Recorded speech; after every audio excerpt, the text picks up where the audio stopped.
Bueno, pues ahí teníamos un poquito de resumen de lo que podría llegar a las nóminas en las cotizaciones sociales una vez que entre en vigor esta reforma por parte del ministro Escrivá, que está ocupando los titulares durante toda la semana. Pero ¿cómo afectará esto en general al empleo? ¿Sirve o no sirve esta medida para solventar el problema que tenemos para pagar las pensiones? Bueno, pues vamos a dar más explicaciones. Lo hacemos hoy con la ayuda de José Ignacio Conde Ruiz, subdirector de FEDEA. Muy buenas tardes. Hola, buenas tardes. Bueno, José Ignacio, ¿cuál es tu primer análisis, tu foto respecto a pues este debate que estamos viendo esta semana y a esa propuesta que han acordado finalmente Gobierno y sindicatos sin el apoyo de las patronales empresariales? Bueno, a ver, yo primero hacer ver que las cotizaciones son parte del coste laboral, es decir, lo que pagan las empresas, pero lo pagan porque el trabajador está trabajando, es decir, todo está pagado por el esfuerzo, ¿no?, que hace el trabajador, ¿no? Es toda forma de distinguirlo, pues un poco ahí contable, ¿no? Pero en la realidad es parte del coste laboral. Dicho esto, ahí, primero, no parece que sea una medida adecuada porque, bueno, lo acabáis de decir vosotros también, digamos que las cotizaciones son un impuesto muy distorsionante, es de los impuestos más distorsionantes que hay y además, en el caso de España, tenemos las tasas de paro estructural muy elevadas, tasa de paro estructural de los jóvenes todavía más elevadas, por lo tanto no parece la medida, ¿no?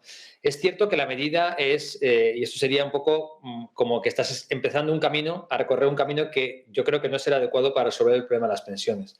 Luego te encuentras con que lo que estás haciendo es pretender resolver un problema de sostenibilidad. Y aquí hay un problema de magnitudes tremendo, ¿no? Porque si realmente el problema de sostenibilidad se solucionara con subir las cotizaciones 0,6, todo el mundo estaría de acuerdo. Al final subes 0,6 y solucionas el problema. Pero es que eso no es así, ¿no? Sabemos que con el sistema de pensiones actual, que tenía por así decir, tenía dos elementos que se pretenden eliminar. Uno primero, que yo estoy de acuerdo en que era el que las pensiones se tengan que revalorizar con el IPC. Yo creo que esta es una buena medida que acordó el Pacto de Toledo y, por lo tanto, me parece correcto que se haya metido. Pero ya simplemente hacer que las pensiones se revaloricen con la inflación te supone un aumento, según las previsiones que manda el propio gobierno a Bruselas y según escenarios demográficos bastante favorables, pues que está en el entorno de 3 puntos de PIB de mayor déficit al sistema cada año, ¿no? Pero luego hay otro elemento que la gente no llegó a entender muy bien y que es el que también se quiere eliminar, que es el factor de sostenibilidad, y es aquí donde estamos ahora, es decir, un factor de sostenibilidad que lo que hace es que pretende ser sustituido por una subida de cotizaciones y, sobre todo, llamarlo de equidad intergeneracional, y ahora voy a tratar de explicar esto cuando realmente lo que hace es ir justo en la dirección equivocada, ¿no?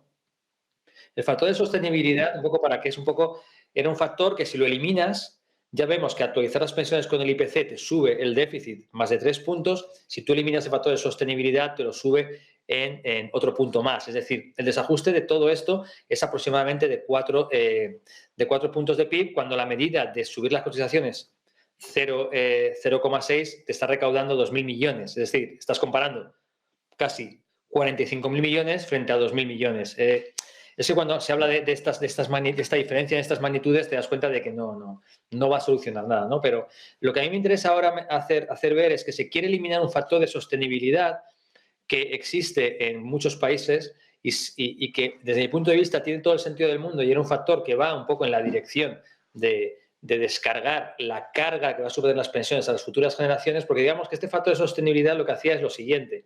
Te decía, a ver, si las personas que se van a jubilar dentro de unos años ha aumentado su esperanza de vida con respecto a hoy, es decir, no lo que ya sabemos que aumentó, a esas personas que se van a jubilar dentro de unos años, digamos que como para percibir la misma cantidad de pensiones que están percibiendo actualmente, digamos que van a tener que percibir, como van a vivir por más tiempo, un poco menos de pensión cada año. Esto quiere decir que si aumenta la longevidad, podría suponer una caída en las pensiones, pero que podría ser compensada esa caída si el trabajador decidiera alargar su edad de jubilación, ¿vale? Entonces, pero también es verdad que el factor de sostenibilidad es reversible, es decir, que si ocurre lo que ha ocurrido, por ejemplo, este año, que es que la esperanza de vida ha caído, te sube la pensión. Es decir, era cometerle al sistema de pensiones un mecanismo automático que lo que hace es que si una generación va a trabajar por más tiempo, pues, y va a vivir por más tiempo y por lo tanto hay que pagar la pensión por más tiempo, pues seguramente esa pensión tendría que ser más baja para que sea sostenible, porque si no lo que estás haciendo es imponer a las futuras generaciones a tener que pagar unas pensiones similares a las que se pagan hoy cuando hoy las generaciones viven por menos, ¿no? Una forma de verlo es que si a día de hoy lo que le estás diciendo al eliminar el factor de sostenibilidad a los jóvenes, lo que les estás diciendo es, si a día de hoy hay tres trabajadores pagando una pensión, cuando tú se lo dices a la cara a un joven o a un niño, le dices, cuando tú trabajes tendrás que pagar tú solo y medio amigo tuyo una pensión entera, ¿vale? Y se la tendrás que pagar exactamente igual de las que se pagan ahora, con la misma generosidad, a pesar de que los que se van a jubilar en ese momento van a vivir por más tiempo. Esto realmente no tiene mucho sentido. Por lo tanto, una valoración general sería que esta medida va en la dirección equivocada porque intenta frenar un tsunami, pues digamos, con muy pocos recursos, en una dirección equivocada, utilizando un impuesto que es muy distorsionante, como es el impuesto al trabajo, en un país donde sabemos que tenemos estos problemas de paro estructural y además, y esto quizás es lo más paradójico, se pretende llamar a este nuevo factor de equidad intergeneracional y se quiere meter dentro de un plan europeo que se llama Next Generation, cuando precisamente lo que estás haciendo son cosas que para nada están favoreciendo a los jóvenes, sino va en todo lo contrario. Es decir, estás diciendo vais a pagar las pensiones que nosotros decidimos hoy, porque lo acabamos de decidir con los sindicatos, en el futuro vais a pagar lo que estamos diciendo hoy, porque aunque se iba por mucho más tiempo, lo vais a tener que hacer, ¿no? Y esto es lo que no tiene ningún sentido. José Ignacio, una vez que nos queda un poco claro, ¿no?, con tus explicaciones cómo funciona realmente, qué era el factor de sostenibilidad y este mecanismo, ¿qué respondes a esas dudas sobre, bueno, pues en definitiva, cómo afectaría una medida como esta una vez entre en vigor? Ya hemos visto que es insuficiente para solucionar el problema, ¿no?, el tsunami, como tú decías, que tenemos, pero hoy también lo que se está preguntando la gente en casa cuando oye todas estas noticias es, bueno, ¿esto cómo va a afectar a los sueldos? ¿Esto cómo va a afectar al empleo? ¿Cómo respondemos a esas inquietudes? Bueno, digamos que en principio, pues el empresario tiene que asumir el 0,5 puntos de cotizaciones en la medida de que en el corto plazo claramente lo asumirá.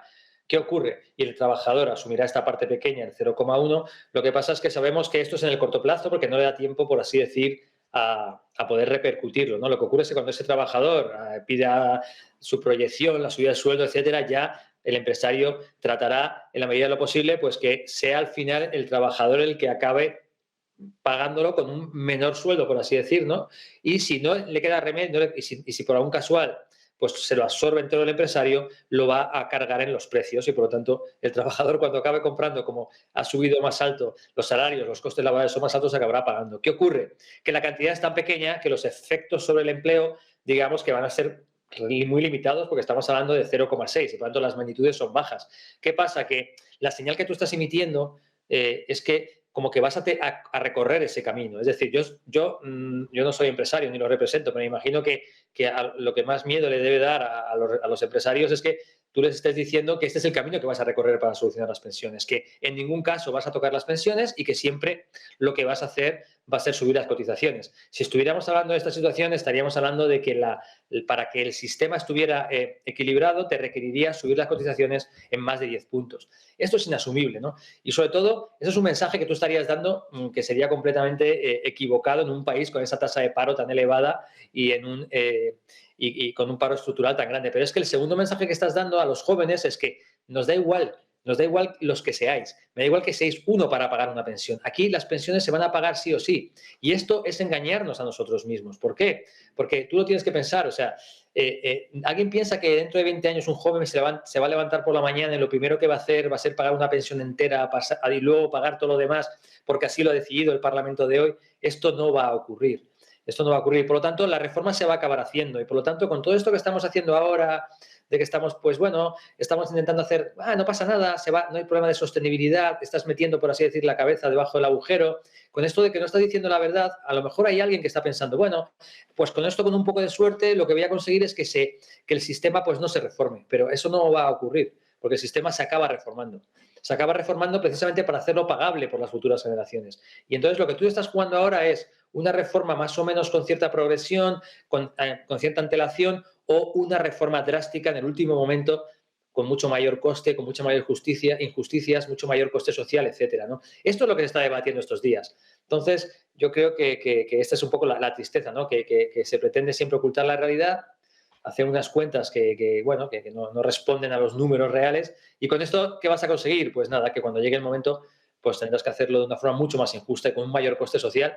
Y esto es de lo que no se habla, porque claro, esto es complicado de que la gente lo entienda, pero aquí no se trata de que se va a evitar la reforma. Todos los países del mundo han llevado a cabo reformas en su sistema de pensiones, porque reformar las pensiones es hacer que las pensiones sean pagables por las futuras generaciones. ¿A mí de qué me sirve que hoy me prometan que me van a dar una pensión, que me van a pagar lo que sea, si yo ya sé que ese joven del futuro, si le obligan a hacer eso, se vaya a trabajar a otro país? No va a ocurrir. Entonces, como no va a ocurrir, pues lo que tenemos que hacer es entre todos buscar una reforma cuyo coste recaiga en todas las generaciones y no lo que se pretende ahora, que es que todo el coste lo van a asumir los jóvenes, que van a pagar las pensiones a las generaciones que se van a jubilar, sea cual sea su esperanza de vida, porque es lo que acaban de decir, han quitado el factor de sostenibilidad y dicen, aunque sean generaciones que van a vivir 100 años, da igual, les vais a pagar lo que toca.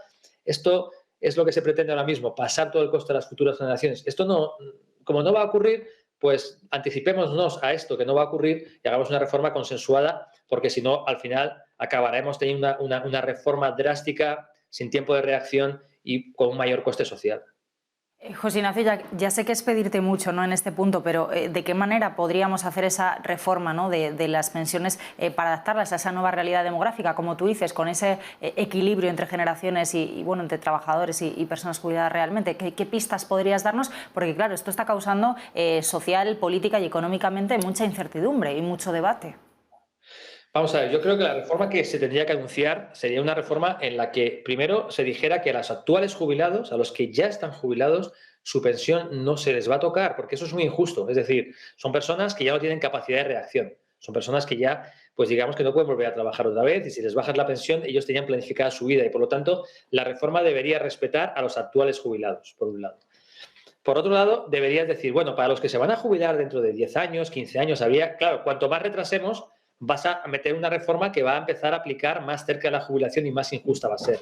A estos trabajadores, a estos trabajadores lo que les tienes que hacer ver es que, a ver, seguramente si tú vas a querer, bueno, digamos que a estos, perdón, es que me has visto que entra esta persona, a estos trabajadores lo que les tienes que ofrecer es un sistema en el cual le dices, mira, como resulta que no va a ser asumible la pensión que os va a tocar por las futuras generaciones, porque va a haber prácticamente una persona o una persona y media para pagar una pensión, hace falta más trabajadores para poderlas pagar, le vas a decir que tiene dos opciones. La opción de recibir una pensión más baja de la que está recibiendo ahora, su padre, por ejemplo, pero le das la posibilidad de decirle, si tú no quieres recibir una pensión más baja, vas a tener que trabajar por más tiempo. Y aquí es donde entramos en la parte interesante, es decir, el sistema te va a decir, si tú te quieres jubilar como se jubilan ahora, cuando tú vas a ir por más tiempo, tendrás que percibir una pensión más baja.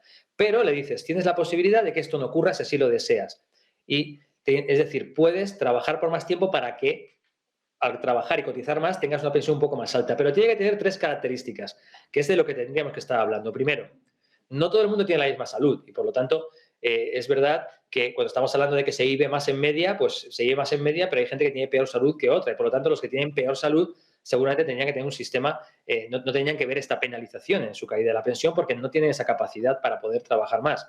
También tienes que decirles qué trabajo estás realizando. Estás realizando un trabajo muy físico, pues eres un policía, un bombero, una persona que tiene un trabajo muy físico, tampoco le puedes exigir que se ponga a trabajar más allá de la edad de jubilación y por lo tanto tendría que tener un mecanismo de jubilación que sea más favorable que un trabajador pues que no realiza un trabajo físico y que tenga una salud que le permita trabajar. Y lo tercero, que es lo más importante, es olvidarnos de la jubilación que vemos ahora mismo. Hoy en día lo que ocurre es que una persona está trabajando 40 horas a la semana y de repente cumple la edad de jubilación y se levanta por la mañana y ya no puede trabajar nada. Es decir, pasa de 40 horas a la semana para trabajar 0 horas. Esto no tiene ningún sentido. Seguramente serán trabajadores en el futuro, lo que harán es que estarán trabajando 40 horas y luego alargarán la edad de jubilación, pero irán bajando el número de horas que van trabajando.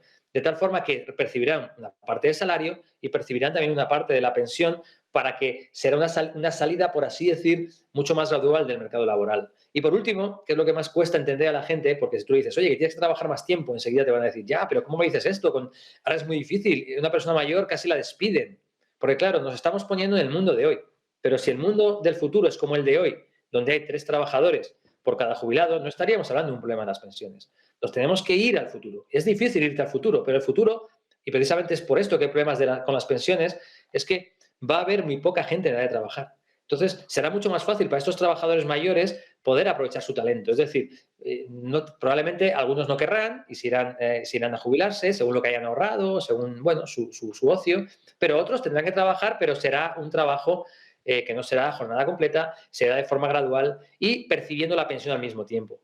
Y luego, si hubiera, con este paquete en el que hemos dicho, las actuales pensionistas no se les toca nada y la pensión se les actualiza con el IPC.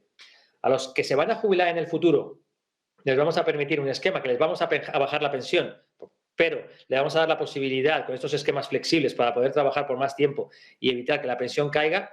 Por último, quizás haga falta en la transición algo más de recursos al sistema. Y para esto, seguramente, si es necesario, haya que dotar al sistema, por así decir, de mayores ingresos, ¿no? Pero esos ingresos no deberían venir de las cotizaciones, porque son ingresos que sabemos que las cotizaciones son muy distorsionantes y que afectan mucho al mercado laboral. Pues podrían venir del IVA, podrían venir de otro sitio, siempre de forma de transición para absorber. Para absorber y para adaptar el sistema, ¿no? Esto sería un paquete global de reforma que te garantizaría un sistema de pensiones que fuera sostenible y suficiente a su vez. Hay otras opciones por allí, pero bueno, me has preguntado la mía, esta es la que yo te diría. Pues nos quedamos con esa explicación, con ese paquete, como siempre. Genial la explicación, todo claro. José Ignacio Conde Ruiz, desde FEDEA, muchísimas gracias por acompañarnos una vez más. Muchísimas gracias a vosotros.